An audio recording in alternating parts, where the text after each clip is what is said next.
Confessions 3. Yet all the while, far above, your mercy hovered faithfully about me. I exhausted myself in depravity, in the pursuit of an unholy curiosity. I deserted you and sank to the bottommost depths of skepticism and the mockery of devil worship. My sins were a sacrifice to the devil, and for all of them you chastised me. I defied you even so far as to relish the thought of lust, and gratify it too, within the walls of your church during the celebration of your mysteries. For such a deed I deserved to pluck the fruit of death, and you punished me for it with a heavy lash. But compared with my guilt, the penalty was nothing. How infinite is your mercy, my God! You are my refuge from the terrible dangers amongst which I wandered, head on high, intent upon withdrawing still further from you. I loved my own way, not yours, but it was a truant's freedom that I loved.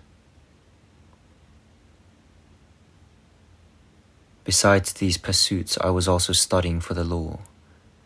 Such ambition was held to be honorable, and I determined to succeed in it.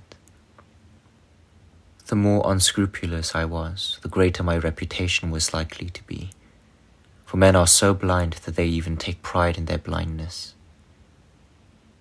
By now, I was at the top of the school of rhetoric. I was pleased with my superior status and swollen with conceit.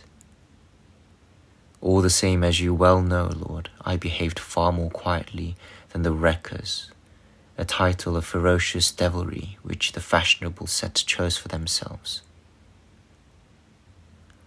I had nothing whatever to do with their outburst of violence, but I lived amongst them, feeling a perverse sense of shame, because I was not like them. I kept company with them, and there were times when I found their friendship a pleasure, but I always had a horror of what they did when they lived up to their name.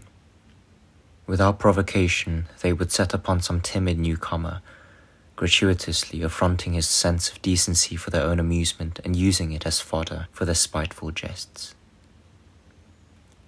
This was the devil's own behavior, or not far different. Wreckers was a fit name for them, for they were already adrift and total wrecks themselves.